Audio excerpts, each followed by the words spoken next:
हरे कृष्णा, राधे राधे। आज हम सुनेंगे कार्तिक मास में सुनी जाने वाली राई दामोदर की कहानी। तो चलिए मन में श्री हरि का ध्यान करते हुए कथा को सुनते हैं। एक नगर में एक ब्राह्मण दंपत्ति रहते थे। वह दोनों प्रतिदिन 7 कोस गंगा और यमुना स्नान करने जाते थे, क्योंकि कार्तिक का महीना चल रहा था। इतनी दूर आने जाने में ब्राह्मण की पत्नी थक जाती थी। एक दिन उसने अपने पति से कहा कि यदि हमारा भी कोई पुत्र होता तो कितना अच्छा होता। जब मैं घर वापस जाती तो बहू हमारे लिए अच्छे अच्छे खाना बना कर रखती और मुझे कोई भी काम नहीं करना पड़ता। अपनी पत्नी की बात सुनकर ब्राह्मण ने कहा कि तूने बात तो सही कही, चल मैं तेरे लिए कल बहू ला देता हूँ। ब्राह्मण ने कहा कि एक पोटली में आटा डालकर कुछ मोहरे डालकर रख दे। ब्राह्मण के कहे अनुसार उसने पोटली बांधकर दे दी और पोटली लेकर ब्राह्मण चला गया। तभी ब्राह्मणी ने कहा कि क्यों मजाक करते हो, जब हमारा कोई पुत्र ही नहीं है तो बहू कहाँ से आएगी। तब ब्राह्मण ने कहा कि नहीं, मैं तेरे लिए बहू जरूर लाऊंगा। ब्राह्मण सफ़र के दौरान यमुना के किनारे बहुत ही सुंदर लड़कियां दिखाई दी। वह रेत में घर बनाकर खेल रही थी। उनमें से एक लड़की ने कहा कि मैं अपना घर नहीं बिगाड़ूंगी, मुझे तो रहने के लिए यह घर चाहिए। लड़की की बात सुनकर ब्राह्मण मन ही मन सोचने लगा कि यह लड़की उचित है, बहू बनने लायक। जब वह लड़की जाने लगी तभी ब्राह्मण ने उसके पीछे पीछे उसके घर की तरफ गया और वहां जाकर ब्राह्मण ने उस लड़की से कहा, बेटी, कार्तिक मास चल रहा है, इसीलिए मैं किसी के घर का खाना नहीं खाता। मैं अपने साथ आटा लेकर आया हूँ। तुम अपनी माता से पूछ लो कि क्या वह आटा छानकर आटे से 4 रोटी बनाकर मुझे दे देगी, क्योंकि मैं अपने ही आटे का रोटी खाऊंगा। यदि बना देगी तो मैं खा लूँगा। लड़की ने जाकर यह बात अपनी माँ को कही। माँ ने कहा, हाँ बना दूंगी, जल ले आ। तब जाकर ब्राह्मण देव से कह दो कि अपना आटा दे दे, मैं रोटी बना दूंगी। जब वह आटा छानने लगी तो आटे में कुछ मोहरें निकली। वह सोचने लगी कि जिसके आटे में इतनी मोहरें हैं उसके घर में कितनी मोहरें होंगी। जब ब्राह्मण खाना खाने बैठे तो लड़की की माँ ने उस ब्राह्मण से पूछा कि क्या आपका कोई लड़का है और क्या आप उस लड़के की सगाई करने जा रहे हैं। यह सुनकर ब्राह्मण ने कहा कि हाँ, मेरा लड़का तो है, वह काशी पढ़ने गया हुआ है, लेकिन यदि तुम कहो तो खाड़ कटोरे के साथ मैं तेरी बेटी को अपने साथ ले जाऊं। लड़की की माँ ने हामी भर दी। ब्राह्मण देव इस पर लड़की की माँ ने लड़की की खाट कटोरे के साथ शादी करके ब्राह्मण के साथ भेज दिया। ब्राह्मण ने घर जाकर कहा, रामू की माँ, दरवाज़ा खोलकर देखो, मैं तुम्हारे लिए बहू लाया हूँ। ब्राह्मण की पत्नी भीतर से ही बोली, हमारा कोई बेटा नहीं तो बहू कहाँ से आए, दुनिया तो ताने मारती ही है, अब आप भी मारने लगे। ब्राह्मण ने कहा, अरे तू दरवाज़ा खोल कर तो देख। जब ब्राह्मण ने दरवाज़ा खोला तो सामने बहू को खड़ी देखा। उसने बहू का स्वागत किया और आदर सत्कार से अंदर लेके गई। अब जब ब्राह्मण अपनी पत्नी के साथ नदी स्नान करने जाता तो पीछे से बहू का सारा काम करके और खाना बना कर रखती थी। वह उनके कपड़े धोती, रात को हाथ पैर भी दबाती। इस तरह बहुत दिन बीत गए। ब्राह्मण ने अपने बहू से कहा कि बहू, कभी भी चूल्हे की आग मत बुझने देना और मटके का पानी मत खत्म होने देना। परंतु एक दिन अचानक चूल्हे की आग बुझ गई। यह देखकर बहू घबरा गई और भागी अपने पड़ोसन के यहाँ गई और कहा कि मेरे चूल्हे की आग बुझ गई है, मुझे थोड़ा आग दे दो। मेरे सास ससुर सुबह 5 बजे से गए हुए हैं, अब थके हारे घर आ रहे होंगे, इसीलिए मुझे उनके लिए खाना बनाना है। यह सुनकर पड़ोसन ने कहा कि तू बावली हो गई है, तुझे यह दोनों मिलकर पागल बना रहे हैं, इनका कोई भी पुत्र नहीं है। जब पुत्र नहीं है तो बहू कहाँ से आई। यह तो निसंतान है। बहू ने कहा, नहीं नहीं, ऐसा मत बोलो। इनका एक बेटा है जिससे मेरा विवाह हुआ है और वह काशी बनारस पढ़ने गया है। इस पर पड़ोसन ने कहा कि यह तुझे झूठ बोल कर लाए हैं। मेरी बात सच मान ले, इनकी कोई भी संतान नहीं है, इनका कोई बेटा नहीं है। अब बहू पड़ोसन की बातों में आ गई और कहने लगी कि अब बताओ मैं क्या करूं। पड़ोसन ने कहा कि करना क्या है, जब तुम्हारे सास ससुर आए तो जली हुई रोटी बनाकर देना, बिना नमक के दाल बनाकर रख देना, खीर की कलछी दाल में और दाल की कलछी खीर में डाल देना। पड़ोसन ने उसे अच्छे से सिखा पढ़ा दिया। फिर जब उसके सास ससुर गंगा स्नान कर कर आए तो उसने उनका आदर सत्कार बिल्कुल नहीं किया, उनके कपड़े भी नहीं धोए। उसने सास ससुर को खाना भी दिया तो जला भुना दिया। सास बोली, बहू आज यह रोटी जली हुई क्यों है और दाल भी अनूनी है। जब बहू ने पलटकर कहा कि एक दिन ऐसा खाना खा लोगे तो कुछ नहीं बिगड़ जाएगा। सास ससुर को खरी खोटी सुनाकर वह फिर से पड़ोसन के पास चली गई और जाकर बोली कि आगे क्या करना है। पड़ोसन ने कहा कि अब तुम सातों कोठों की चाबी मांग लेना। अगले दिन जब भी सास स्नान करने के लिए जाए तो अड़ जाना कि मुझे तो सातों कोठों की चाबी चाहिए। तब ससुर ने कहा कि जब बहू बार बार मांग रही है तो इसे चाबी दे दो। तब सास ने बहू को चाबी दे दी। सास ससुर के जाने के बाद जब बहू ने दरवाज़ा खोला तो देखा कि किसी में अन्न भरा है, किसी में धान्य भरा है, किसी में बर्तन पड़े हैं। और उसने सबसे ऊपर का 7वां कोठा खोला तो देखा कि उसमें माता शिवजी, पार्वती, गणेश, लक्ष्मी, माता पीपल पथवारी, कार्तिक के ठाकुर, राई दामोदर, तुलसी जी का बिड़वा, गंगा यमुना और 33 करोड़ देवी देवता विराजमान हैं। वहीं पर एक लड़का चंदन की चौकी पर बैठा माला जप रहा है। यह सब देखकर उसने लड़के से पूछा कि तुम कौन हो। तब लड़का बोला कि मैं ही तुम्हारा पति हूँ। अभी तुम दरवाज़ा बंद कर दो, जब मेरे माता पिता आएंगे तब दरवाज़ा खोलना। यह सब देखकर बहू बहुत खुश हुई और 16 श्रृंगार करके सुंदर वस्त्र पहनकर अपने सास ससुर का इंतजार करने लगी।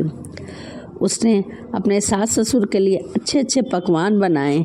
जब उसने सास ससुर घर आए तो उनका आदर सत्कार किया और प्रेम पूर्वक खाना खिलाया, हाथ पैर दबाए और हाथ पैर दबाते हुए कहा कि माँ, आप इतनी दूर गंगा स्नान करने के लिए क्यों जाती हैं? आप थक जाती होंगी, इसीलिए आप घर पर ही गंगा स्नान कर लिया करें।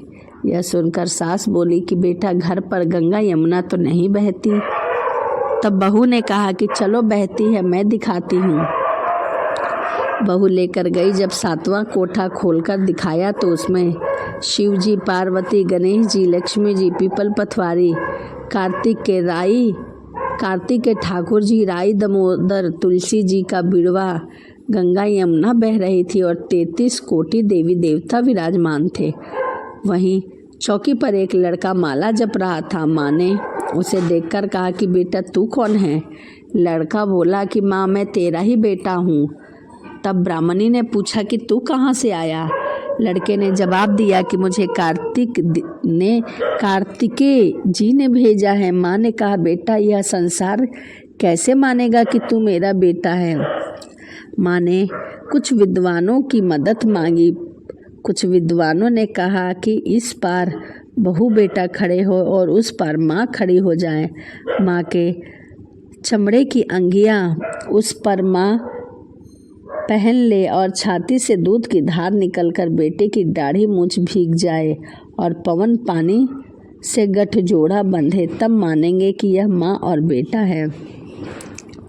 उसने ऐसा ही किया। चमड़े की अंगियाँ फट गई और छाती से दूध की धार निकलकर बेटे की दाढ़ी मूंछ भी भीग गई। पवन पानी में बहू बेटे का गठबंधन जुड़ गया।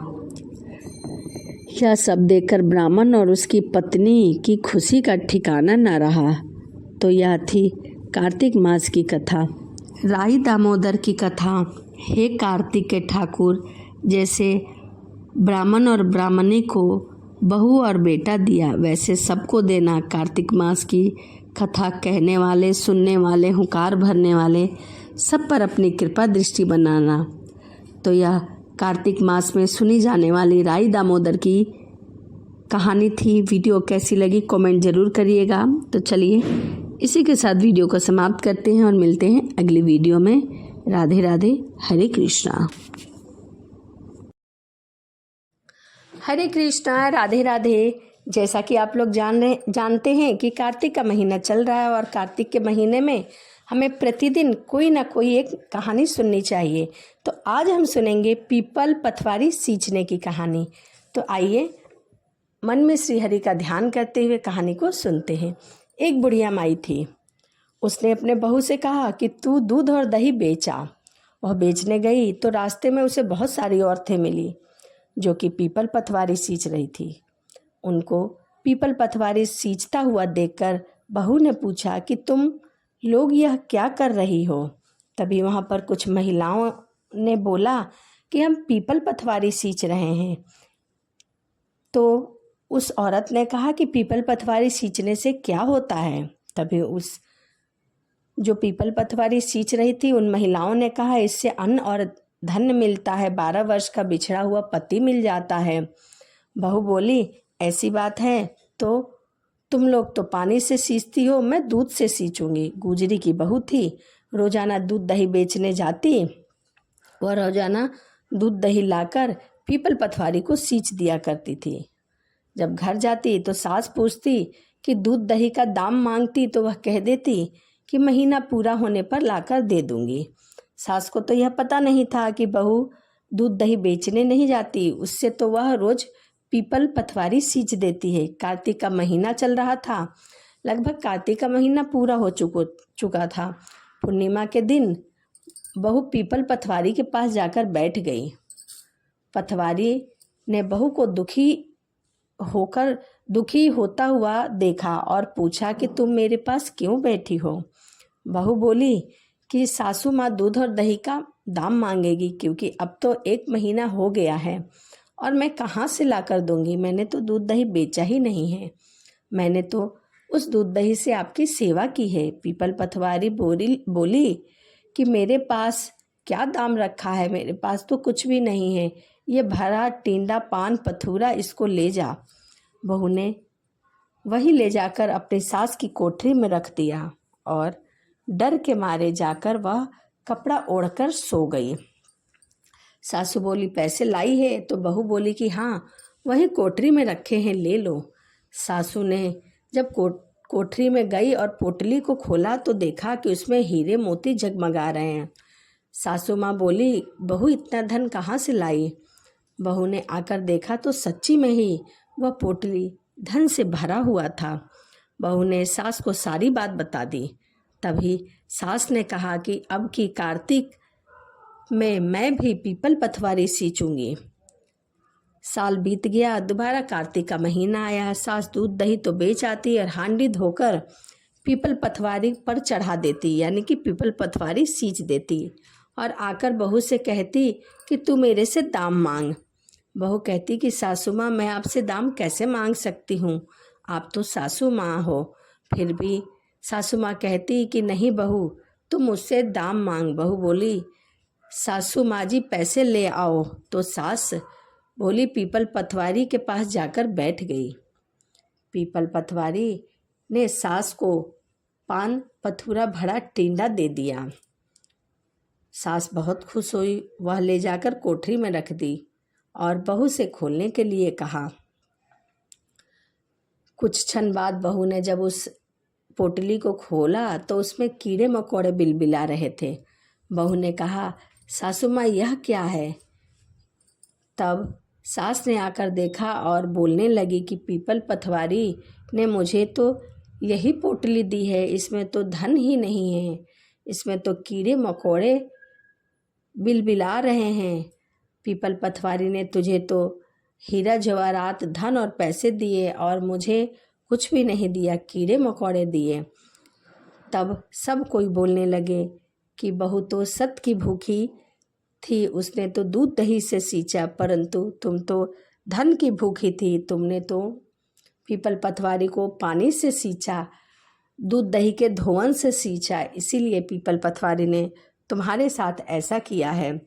तभी हे पतवारी माता, जैसा आपने बहू को दिया सबको देना, जैसे आपने सास को दिया वैसे किसी को ना देना।